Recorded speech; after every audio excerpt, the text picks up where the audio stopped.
بسم اللہ الرحمن الرحیم۔ السلام علیکم۔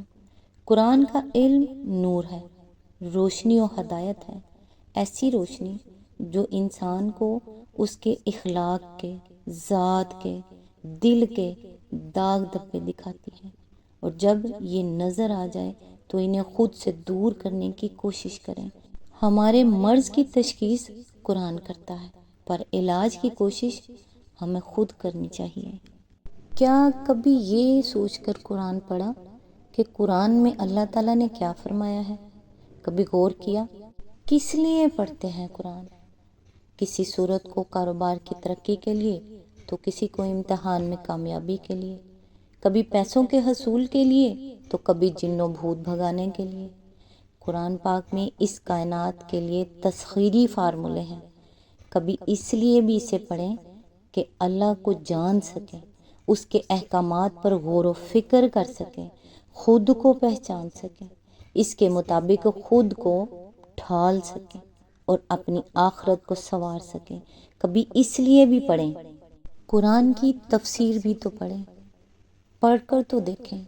علم پڑھنے سے نہیں، سننے سے آتا ہے۔ آخر گھر بیٹھ کر پڑھنے میں کیا ہے؟ موسیٰ کو خضر کے پاس جانا پڑتا ہے، خضر موسیٰ کے پاس نہیں آتے۔ اچھی کوالٹی کے علم کے لیے اتنا ہی سفر کرنا پڑتا ہے۔ زندگی میں بعض لمحے ایسے ہوتے ہیں جب آپ سے خود قرآن نہیں پڑھا جاتا، اس وقت آپ کسی اور سے قرآن سننا چاہتے ہیں۔ آپ کا دل کرتا ہے کہ کوئی آپ کے سامنے کتاب اللہ پڑھتا جائے اور آپ روتے جائیں۔ بعض دفعہ آپ خوش ہونے کے لیے اس کے پاس جاتے ہیں اور بعض دفعہ صرف رونے کے لیے۔ بعض اوقات نماز اور قرآن آپ کے حالات تو نہیں بدلتے، مگر آپ کو ان حالات میں اچھے طریقے سے رہنا سکھا دیتے ہیں۔ آزمائش صرف دین پر چلنے سے نہیں آتی، بلکہ جو آزمائشیں اور مصائب آپ کے لیے لکھ دیے گئے ہیں وہ آپ کو مل کر ہی رہیں گی۔ قرآن سے دوری بس اتنا کرے گی کہ آپ کے مسائل آپ کو پاگل کر دیں گے، اور قرآن کا قرب آپ کو ہر مشکل سے نکلنے کا راستہ دکھاتا رہے گا۔ اس لیے قرآن سے جڑیں۔ اللہ تعالیٰ سے دعا ہے کہ وہ آپ سب کو قرآن پڑھنے اور سمجھنے والا بنائے۔ آمین ثم آمین۔ آج انشاءاللہ سورہ الحدید کی آیت نمبر 21 سے سٹارٹ کریں گے۔ اس کا ترجمہ اور تفسیر تفہیم القرآن سے بیان کروں گی، جو اہل سنت جماعت کے لیے ہے۔ اعوذ باللہ من الشیطان الرجیم، بسم اللہ الرحمن الرحیم۔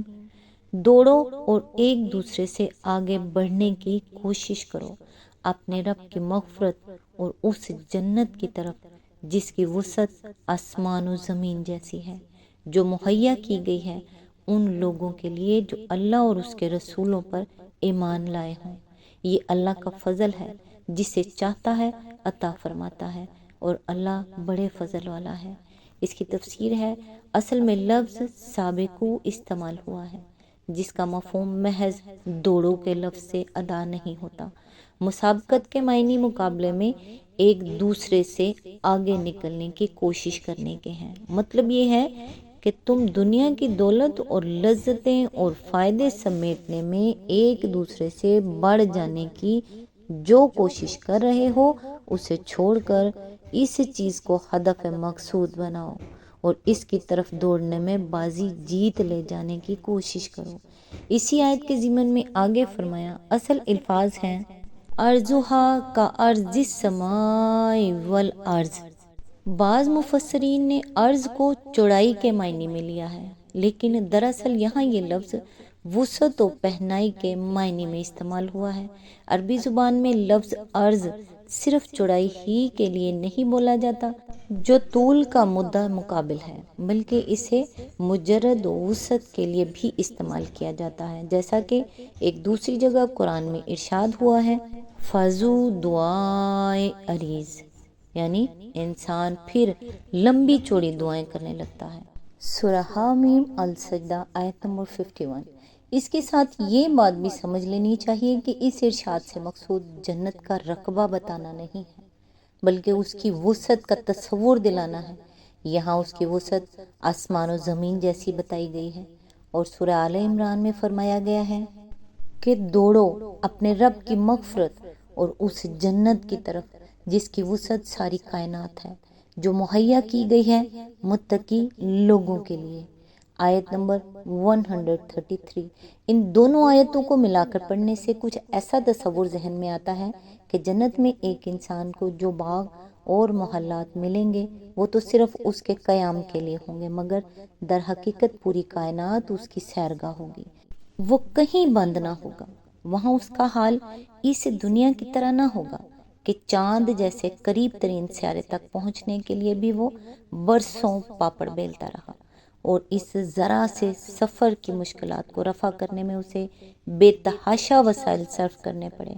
وہاں ساری کائنات اس کے لیے کھلی ہوگی، جو کچھ چاہے گا اپنی جگہ سے بیٹھے بیٹھے دیکھ لے گا، اور جہاں چاہے گا بے تکلف جا سکے گا۔ آیت نمبر 22۔ کوئی مصیبت ایسی نہیں ہے جو زمین میں یا تمہارے اپنے نفس پر نازل ہوتی ہو اور ہم نے اس کو پیدا کرنے سے پہلے ایک کتاب میں لکھ نہ رکھا ہو۔ ایسا کرنا اللہ کے لیے بہت آسان کام ہے۔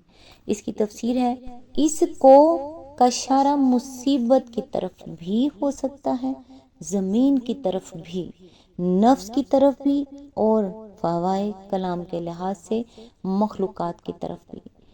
کتاب سے مراد ہے نشتہ تقدیر، یعنی اپنی مخلوقات میں سے ایک ایک کی تقدیر پہلے سے لکھ دینا اللہ کے لیے کوئی مشکل کام نہیں ہے۔ آیت نمبر 23۔ یہ سب کچھ اس لیے ہے تاکہ جو کچھ بھی نقصان تمہیں ہو اس پر تم دل شکستہ نہ ہو، اور جو کچھ اللہ تمہیں عطا فرمائے اس پر پھول نہ جاؤ۔ اللہ ایسے لوگوں کو پسند نہیں کرتا جو اپنے آپ کو بڑی چیز سمجھتے ہیں اور فخر جتاتے ہیں۔ اس کی تفسیر ہے، اس سلسلہ بیان میں یہ بات جس غرض کے لیے فرمائی گئی ہے اسے سمجھنے کے لیے ان حالات کو نگاہ میں رکھنا چاہیے جو اس سورت کے نزول کے وقت اہل ایمان کو پیش آ رہے تھے۔ ہر وقت دشمنوں کے حملے کا خطرہ، پے در پے لڑائیاں، دائماً محاصرے کی سی کیفیت، کفار کے معاشی مقاطع کی وجہ سے سخت بدحالی، عرب کے گوشے گوشے میں ایمان لانے والوں پر کفار کا ظلم و ستم، یہ کیفیات تھیں جن سے مسلمان اس وقت گزر رہے تھے۔ کفار ان کو مسلمانوں کے مخذول اور راندہ درگاہ ہونے کی دلیل قرار دیتے تھے۔ منافقین انہیں اپنے شکوک و شبہات کی تائید میں استعمال کرتے تھے، اور مخلص اہل ایمان اگرچہ بڑی ثابت قدمی کے ساتھ ان حالات کا مقابلہ کر رہے تھے، مگر بعض اوقات مصائب کا ہجوم ان کے لیے بھی انتہائی صبر آموز ہو جاتا تھا۔ اس پر مسلمانوں کو تسلی دینے کے لیے فرمایا جا رہا ہے کہ تم پر کوئی مصیبت بھی معاذ اللہ تمہارے رب کی بے خبری میں نازل نہیں ہو گئی ہے۔ جو کچھ پیش آ رہا ہے یہ سب اللہ کے طے شدہ اسکیم کے مطابق ہے، جو پہلے سے اس کی دفتر میں لکھی ہوئی موجود ہے، اور ان حالات سے تمہیں اس لیے گزارا جا رہا ہے کہ تمہاری تربیت پیش نظر ہے۔ جو کار عظیم اللہ تعالیٰ تم سے لینا چاہتا ہے اس کے لیے یہ تربیت ضروری ہے۔ اس سے گزارے بغیر تمہیں کامیابی کی منزل پر پہنچا دیا جائے تو تمہاری سیرت میں وہ خامیاں باقی رہ جائیں گی جن کی بدولت نہ تم عظمت و اقتدار کی ثقیل خوراک ہضم کر سکو گے اور نہ باطل کی طوفان خیز موجوں کے تھپیڑے سہ سکو گے۔ آیت نمبر 24۔ جو خود بخل کرتے ہیں اور دوسروں کو بخل کرنے پر اکساتے ہیں۔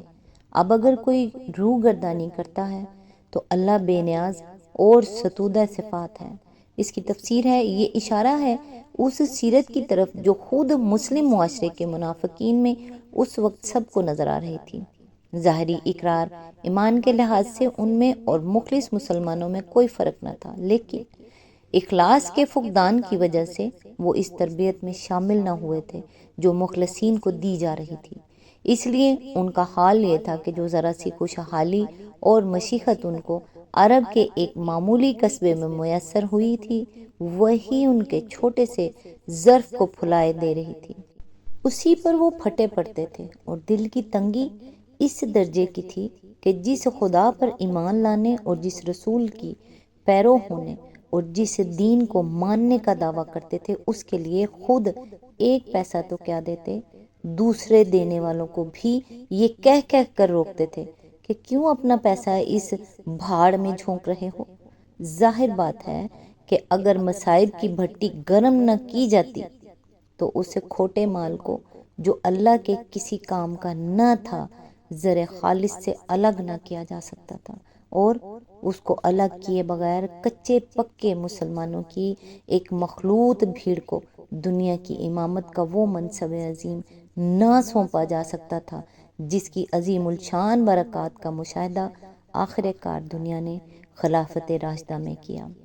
اسی آیت کے ضمن میں آگے فرمایا، یعنی یہ کلمات نصیحت سننے کے بعد بھی اگر کوئی اللہ اور اس کے دین کے لیے خلوص، فرما برداری اور اظہار و قربانی کا طریقہ اختیار نہیں کرتا اور اپنی اسی کجروی پر اڑا رہنا چاہتا ہے تو اللہ کو سخت ناپسند ہے۔